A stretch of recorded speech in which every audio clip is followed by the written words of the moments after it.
Guro! Guro! Guro! Guro! Guro! Juyen! Sabihin mo kailan magigising ang guro! Munting Lima, naglaho na ang kaluluwa ni Moyen.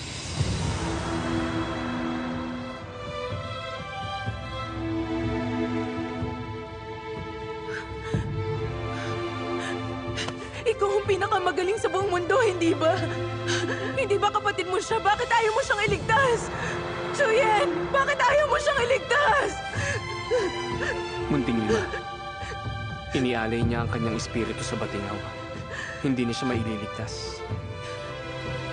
Sinabi sa akin ni Guro na kailangan ng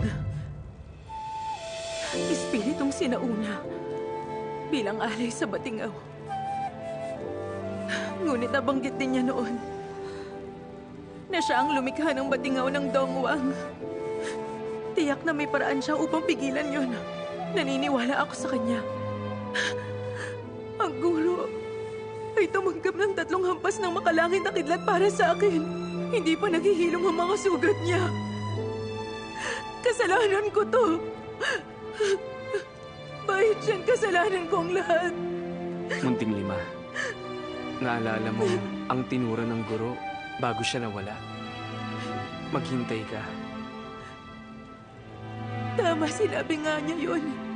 Sino ba si Moyen? Kung yun nga ang sinambit niya, umasa kang babalik siya. Totoo ba? Ikaw ang mas nakakakilala sa guro mo.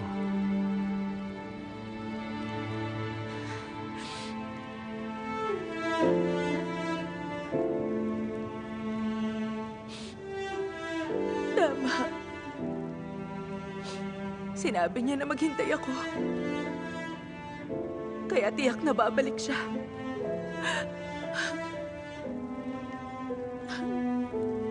Ang dapat kong gawin ngayon ay panatilihing buo ang kanyang katawan at maghintay sa pagbabalik niya. Munting Lima, lubha kang nasaktan sa laban. Sumama ka na lang sa akin pabalik sa Qingzhou.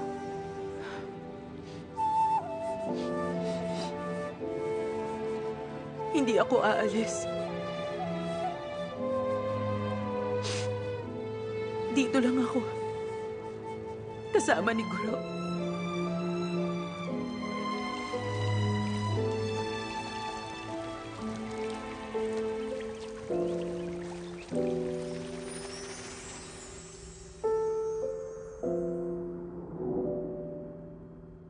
Kung mananatili ka rito, sasamahan kita. Magkasama natin siyang bantayan. Sinabi kong babalik si Moyen. Para aluin si Munting Lima. Pero mukhang imposible yon. Tuluyan na naglaho ang kanyang kaluluwa. Paano siya makakabalik? Baijan, hindi mo nga kilala si Moyen. Ako mula pa pagkabata. Kung hindi na siya babalik, hindi niya bibitawan ang pangakong yun kay Munting Lima upang siya'y pasahin. Kung ganon, maaaring bumalik nga siya.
Si Yin!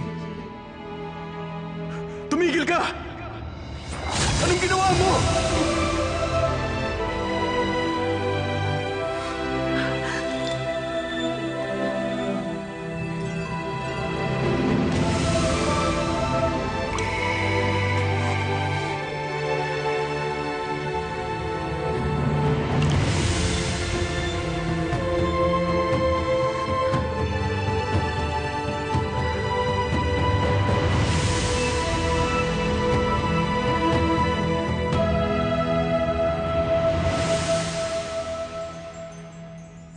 Guro, noong mga nakaraan, isa lang Soro ang pagkakaalam niyo sa akin. Ngunit ang hindi niyo alam, isa akong puting Sorong may siyam na buntot. Ang pag-inom ng dugo mula sa puso ng isang tulad ko, nagpoprotekta sa katawan mula sa pagkabulok. Ang buong akala ko, wala namang kakaiba sa pagiging puting Soro na may siyam na buntot maliban sa pagiging maganda. Ngunit ngayon, malaki ang pasasalamat ko sa aking mga magulang sa pagkakalob sa akin ng buhay. Guro, inumin niyo ang dugo mula sa aking puso. Kahit papano, ako'y makakasama niyo. Wala akong pagsisisi.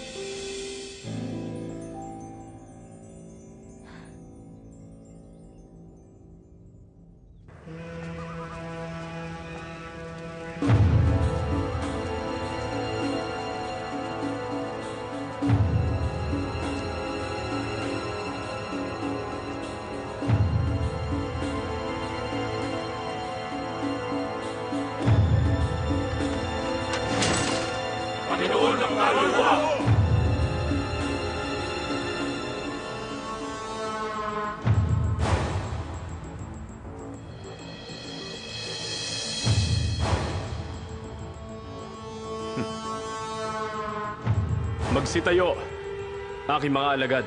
Opo! Muli kong bubuuin ang aking hukbo sa aking pagbalik. Ating ipaghihiganti ang yumaong Panginoon sa makalangit na palasyo ng 10,000 taon. Higanti ang Panginoon sa makalangit na palasyo! Bakit? Hanggang ngayon nag-aasam ka na rin bang maging Panginoon ng kaluluwa? Wala akong hangad. Wala kang hangad? Suot ko na ang bughaw na balabal. Ako na ang humalili sa Panginoon. Ba't ayaw mong lumuhod? Kapapanaw lang ni Ama. Kaya hindi. Hindi pa natatagpuan ng kanyang labi. Kaya maaaring buhay pa siya. Bakit tila nagmamadali ka? Hali yan? Ilang ulit ko lang sinabi. Kapag ako na ang naging Panginoon ng kaluluwa, ikaw ang una kong papaslangin. Salamat at lagi mo akong iniisip. Para sa kapakanan ng iyong ina noon, pinaslang ni Ama ang aking ina.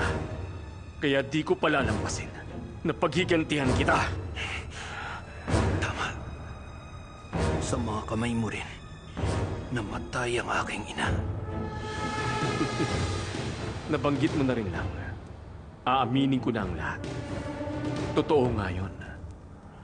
Sarili kong mga kamay ang pumaslang sa iyong ina. At ngayon, gagawin ko rin sa iyong ginawa ko sa kanya. Sinakal ko hanggang mamatay!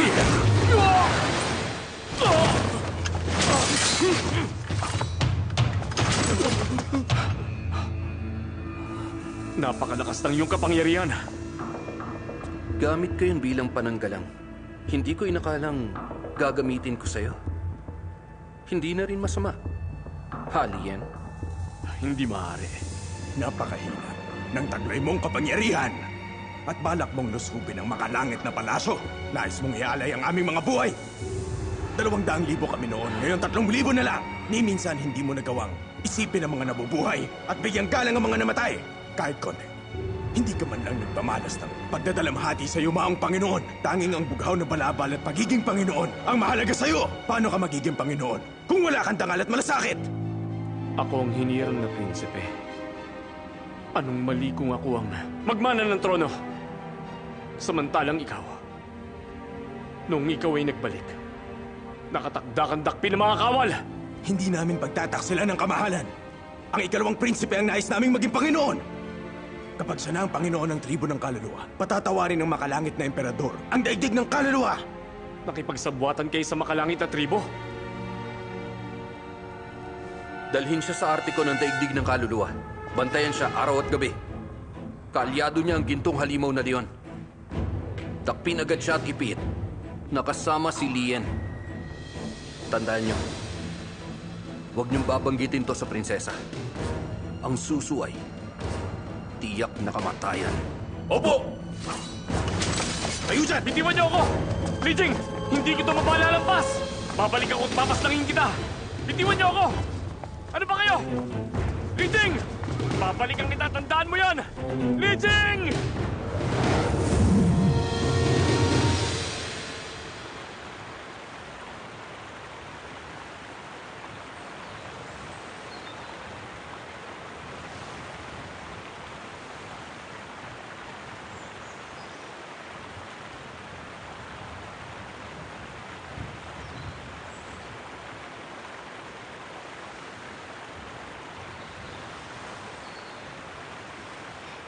Binabati ko kayo, kamahalan.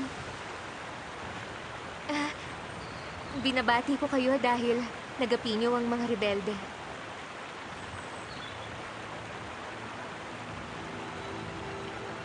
Aalis ka rin ba? Kung sakaling ako'y nabigo. Ang katapatan ko sa inyo'y di matatawaran. Saksi ko ang araw at ang buwan.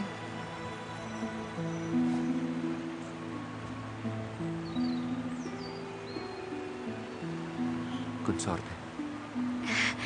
Kamahalan. Napakagaling mong babae. Mula sa pagmamakaawa mo sa aking ama o paggamit ng simpatya, parating lang ang bundok kundod upang manakaw doon ang balangkas ng hanay.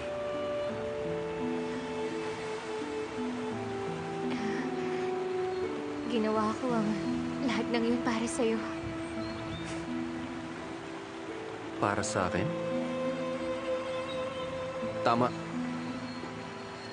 Hindi ako mabuting tao. Nararapat tayo sa isa't isa. Ito ang tadhana.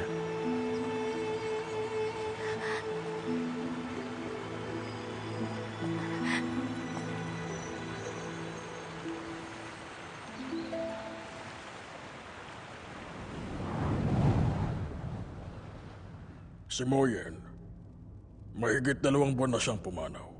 Nagpadala ako ng 18 dakilang immortal na aayos sa kanyang libing. Ngunit tinugis ng isang batang dakilang immortal. Bakit ganun ka, Bangis? Ang batang immortal na yon. Napakaraming dakilang immortal. May ilang palabiro. May ilan namang hindi. Si Moyen ay may 17 tapat na alagad. Normal lang na magkakaiba ang ugali nila. Bakit labis ang inyong pag-aalala? Bihira kang magsalita para sa iba. At dahil doon, palalampasin ko na lang ang nangyari. Yang tuwa. Magbigay babala sa bundok Kunlun. Ayaw kong masira ng batang immortal ang bagong alyansa dahil sa paghihiganti. Opo.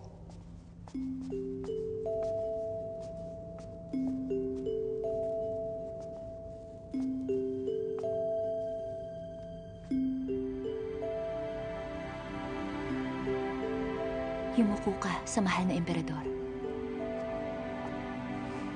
Pagpupugay po, makalangit na emperador. Tumayo ka. Halika.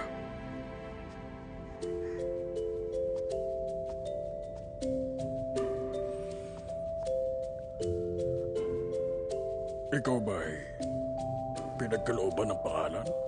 500 taon pa lang po ako. Sa angka namin, kailangan pong umabot ng 1,000 taon upang magkapangalan. Nalipo lang buong angkan ng Sujin sa Rusway. Kaya naman, papangalanan kitang Sujin. Nais mo ba? Sujin, dahil inubos ang buo niyong angkan sa makalangit na tribo, manatili ka na rito. Ikaw na si Prinsesa Zauren. Lumuhod ka. Magbigay pa sa salamat. Salamat po, makalangit na emperador. Tumayo ka na.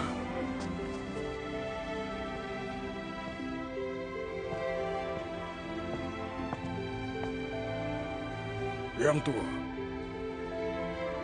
Itong si Sujin, iyong palakihin bilang inaanak. Huwag hayaang maghirap. Nauunawaan ko po. Huwag kayong mag-alala, Ama. Aking palalakihin si Sujin na tila sarili kong anak. Tayo na, Sujin.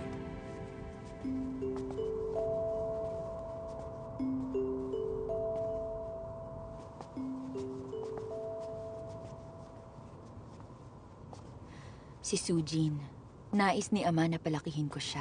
Nagsisisi ba siya dahil wala akong anak? Labis kang mag-isip. Ako lamang ay may asawa sa magkakapatid. Kahit nga konsorte, wala sila. Walang ibang babae sa palasyo. Dapat lang na tayong magpalaki kay Sujin. 30,000 taon na tayong kasal.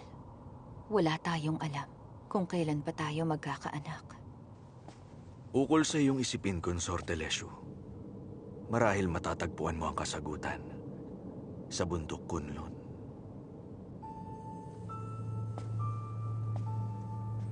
Bundok Kunlun.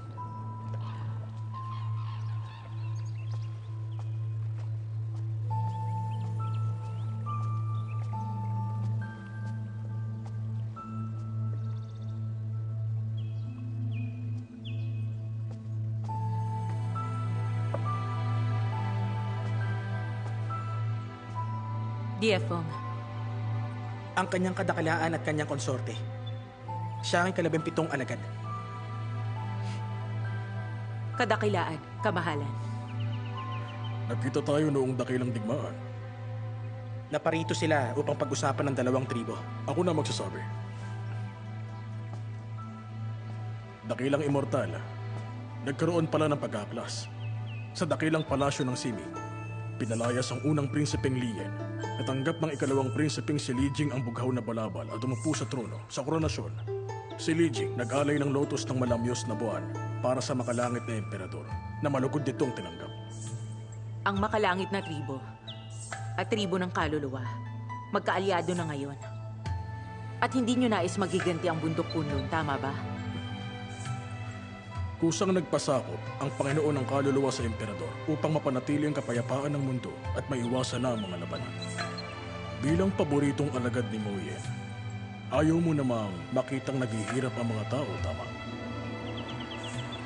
Bago ako napadpad sa bundok Kunlun, isa lamang akong mabangis na soro. Sa loob ng 20,000 taon, hindi binago ng aking guro ang aking kalikasan, ang pananahimik sa kabila ng katotohanan. Hindi kailanman naging likas sa akin. Si Yin, alang-alang sa pagtanaw ko sa ating samahan at pagkakaibigan, pinili ko magpigil. Di ko inasahan na magiging matigas ka. Nais mo bang disiplinahin kita alang-alang kay Moyen? Kadakilaan, para sa makalangit na tribo, inalay ng aking guro ang kanyang buhay. Bakit hindi nyo kami hayaang ipaghiganti siya? Kung wala na po kayong sasabihin, mauna na po ako. 17! Huwag kayong mag-alala. Malalim ang kanyang pangunawa. Labis pa rin ang kanyang pagdadalamhati. Kaya nasabi niya yung sa inyo, huwag niyo po sanang dibdibin yun. Iparating niyo sa emperador, dahil nakaselyo na si Chingsang, wala kaming hangad na magiganti.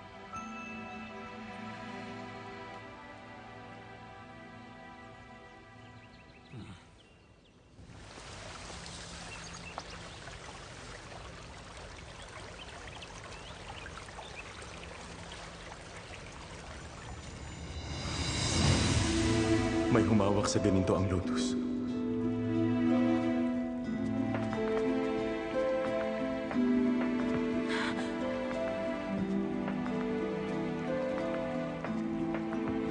Guro,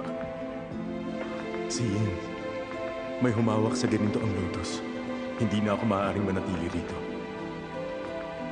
Kapag ako ay naging tao, hindi ko na ito maaalala. At maging ikaw.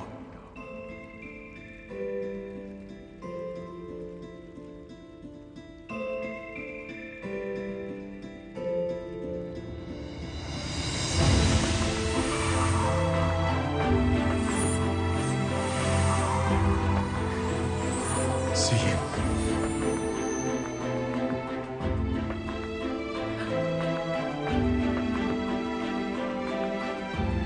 Guro.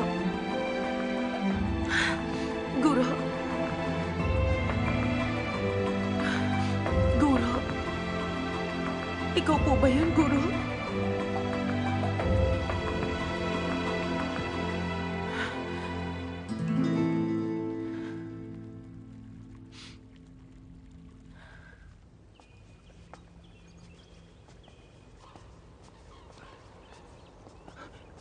Ang gininto ang lotus. Biglang nalanta. Jeffong, anong ating gagawin? Kadakilaan. Kamahalan. Patawad po sa kawalan ng galang ni Changshan dahil sa lotus. Bigla kasing nalanta yun. Huwag niyo po sanang masamain yun. Ayos lang. Ikaw ba'y lilisan din kasama ni Guro?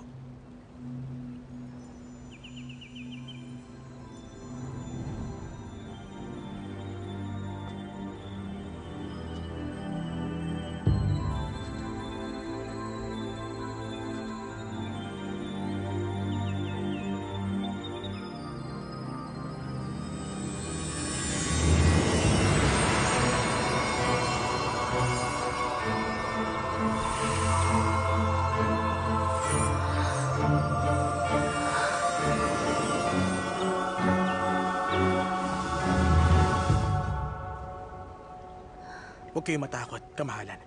Sabi ni Guro, lagi naghihintay ang lotus sa may-ari. Pansamantala lang itong narito. Sa inyong pagdating, kamahalan, nalanta ang lotus. Naging ginto bago tuluyang nawala.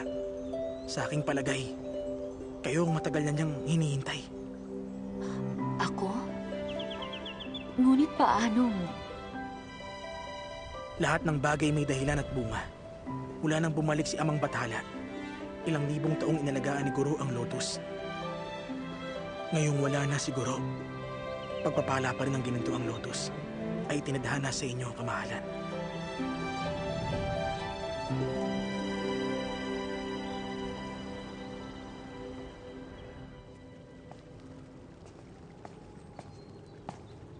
Labing-pito, bakit ka nagmamadali kanina?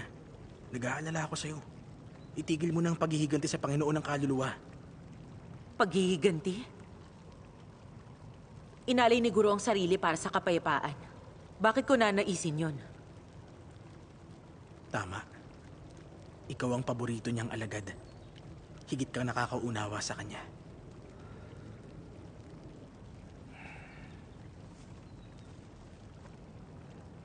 Kapansin-pansin din ang pagbabago sa'yo.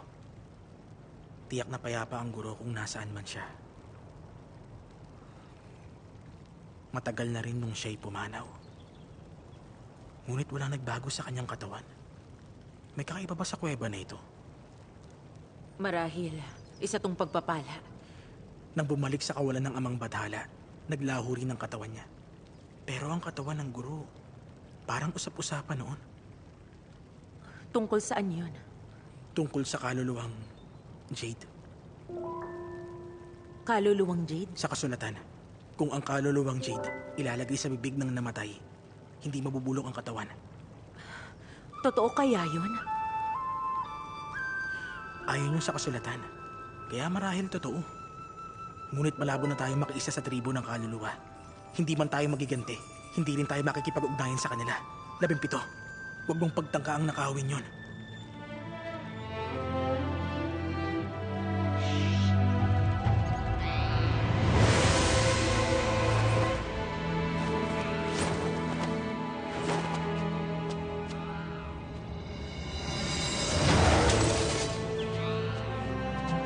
Sabihin mo kung sino ka! Ako ang ika-17 alagad bundok Kunlun. Nais kong kausapin ang Panginoon ng kaluluwa. Nais mong kaluluwang Jade? Kung hanggang ngayon, naaalala niyo pa ang ating pagkakaibigan, ipahiram niyo ang kaluluwang Jade. Ika'y tumindig. Ang akala ko'y nais mo magiganti. Pagdating sa digmaan, walang tama o mali. Bukod pa ron, inyo ng kaalyado ang makalangit na tribo. At kayo ang hinirang ng makalangit na emperador. Para saan pa ang paghihiganti? Ang kaluluwang Jade ang pakay ko. Bagamat sagradong batong yun sa aming tribo, bukod sa pagpapanatili, hindi nabubulok ang katawan ng namatay. Wala naman yung ibang gamit. Inyo bang gagamitin yun? Sa kadakilaang Moyen? May sarili akong paggagamitan. Kahit hindi mo sabihin kung saan mo yan gagamitin. Sa ngalan ng ating pagkakaibigan, maaari ko sanang ipahiram yun sa'yo. Ngunit may malaking pangyayari sa palasyo. Matagal nang nawawala ang batong yun. Ipagpaumanhin mo sana. Nawawala? Ganun nga. Papaanong nawala? Gaya ng aking winika kanina. Maging ang aking ama't kapatid hindi matagpuan. Ano pa kaya ang kaluluwang Jade lang?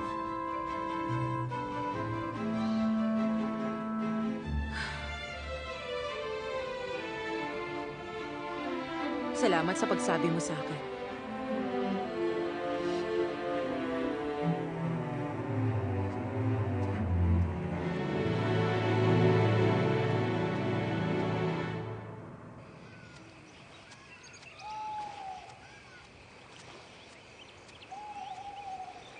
Dakilang immortal. Malayo ang iyong pinanggalingan. Magpahinga ka muna. Kung hindi, baka isipin ng iba na hindi maganda ang aking pagtanggap sa'yo. Dahil ba sa kaluluwang Jade, kaya ka na parito? Ibinigay ito sa akin ng kanyang kamahalan upang gumaling ang aking mga sugat. Hindi kasi biro kung humataw si Ching Sang. At hanggang ngayon, marami pa akong sugat sa katawan. Alam mo na, kahit kailan hindi maganda para sa isang babae ang magkaroon ng mga pilat. Kung ito ay iyong kailangan, handa ako namang ibigay.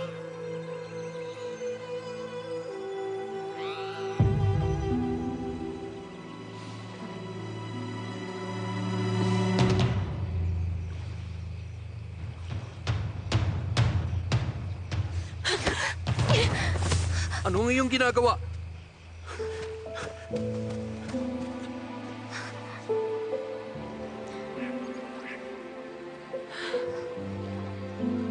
Iyan bang sinasabi mong nawala?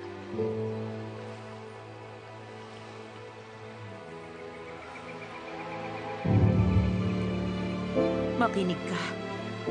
Pinagsisisihan kong mapadpad sa dakilang palasyo ng Ziming at makilala ka! Kayong dalawa, pareho kayong walang mga puso. Bagay kayo! Simula ngayon, hindi na tayo magkakaayos pa! Sien! Kamahalan! Sien! Kamahalan! Tumayo ka!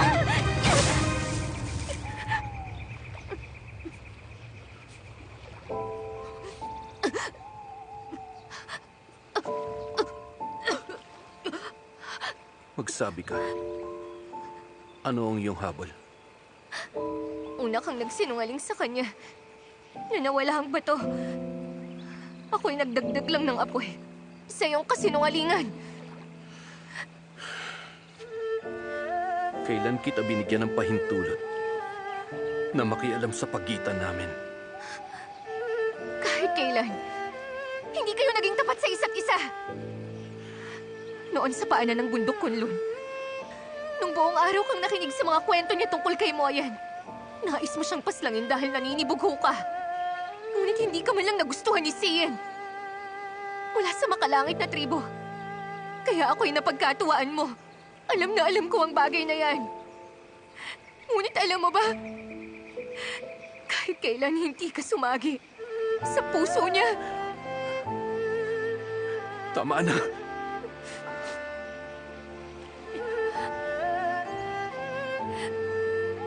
Labis siyang mapagmataas na tao. Ngunit handa siyang lumuhod kanina. Alang-alang kay Moyen. Alam ko kung ano talaga ang dahilan. Kung bakit ayaw mong ibigay ang batong yun dahil sa matinding paninibog ho. Halos mabaliw ka na sa nararamdaman mong yan. Tama na. Ganon din ako. Labis ang paninibog ho ko ngayon. Marami akong nagawa para sa'yo. Pero hindi mo ako pinahahalagahan. Ngayon para lang sa kanya. Ganito ang pagtrato mo sa akin! Ngunit ikaw ng Diyosa ng kaluluwa. Hindi pa ba yun sapat? Mula nang tayo'y ikasal, di minsan hindi mo ako hinawakan. Ano ngayon kung ako ang Diyosa ng kaluluwa? Ano ngayon kung wala nang mas mataas sa akin kundi ikaw? Hindi yun maikukumpara sa ilang araw niyong pagsasama sa paanan ng bundok Kunlun.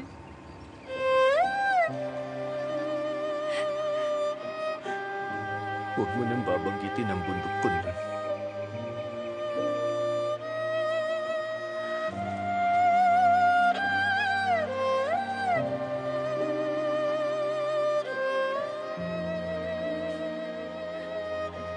Kung hindi ko banggitin, makakalimutan mo nga ba?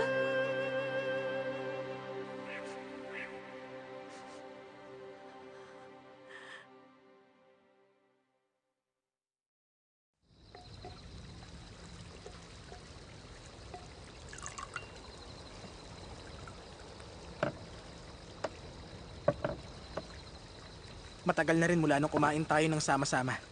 Tama ka. Totoo yun. Mula nang mawala si Lingyu at ang guro, hindi na tayo kumain ng masaya. Tama na yung malulungkot na bagay. Tayo na. Uminom tayo ngayon hanggang malasing. Ito ay para kay Guro.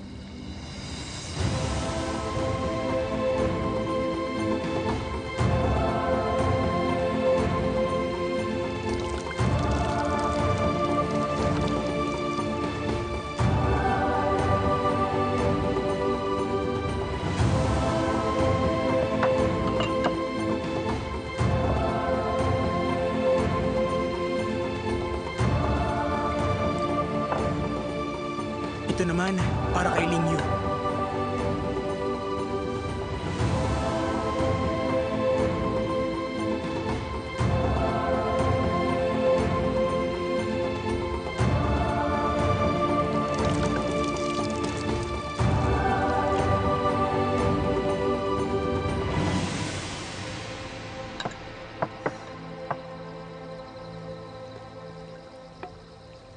Tiefong, hindi umiinom si Lingyu.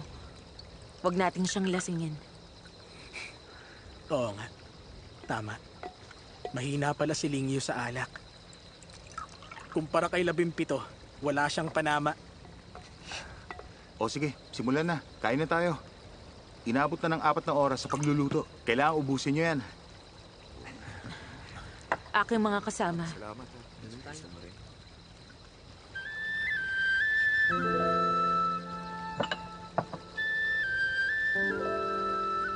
Mula nang dumating ako sa bundok Kunlun,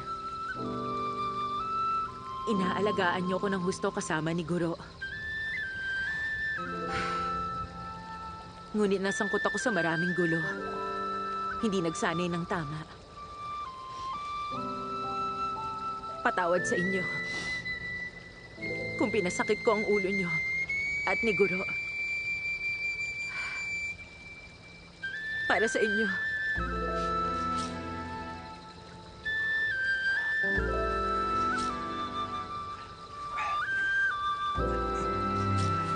Ayos! Ang sarap sa pakiramdam. 17. Halika.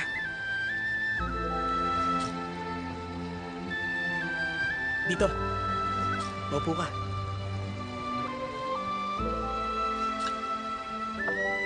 Pansamantala kanina, tila bumalik tayo sa nakaraan. Madalas magkulitan at umiinom ng alak sa palasyo. Minsan nga, dinadala ka namin sa daigdig ng mortal para magsaya. Si Lingyu lang ang may tiyagang magbantay sa'yo. Si Lingyu, nakakapanginayang. May isa tayong pagkakataon nun. Na lahat tayo nalasing. Sumakay tayo sa ulap. Patungo sa bundok Junji para masdan ang pagsikat ng araw. Oo nga. Buti, malalim na ang gabi. Kaya walang mortal na nakakita sa ating paglipad. Kung nagkataon, napagalitan na naman tayo ni Guro. Sige, ganito. Pagkatapos ng libing ni Guro, bumalik tayong lahat sa bundok Junji at panoorin na pagsikat ng araw. Sige. Tama. Inom tayo. Sige.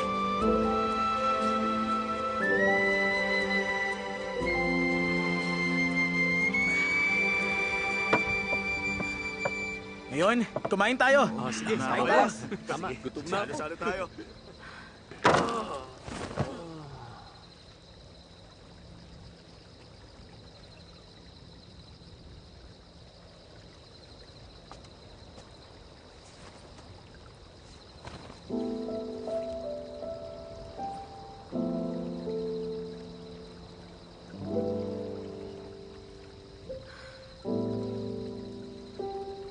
Aking mga kasama. Paalam na.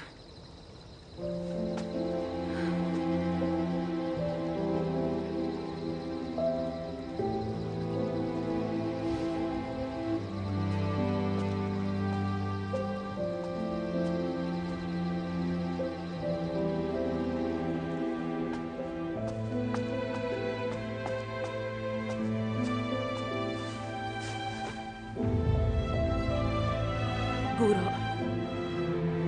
hindi ko nakuha ang kaluluwang Jade. Para hindi masira ang inyong katawan. Ang kaya ko lang ay maibalik ka sa Qingqiu. Patawarin mo ako, Guro.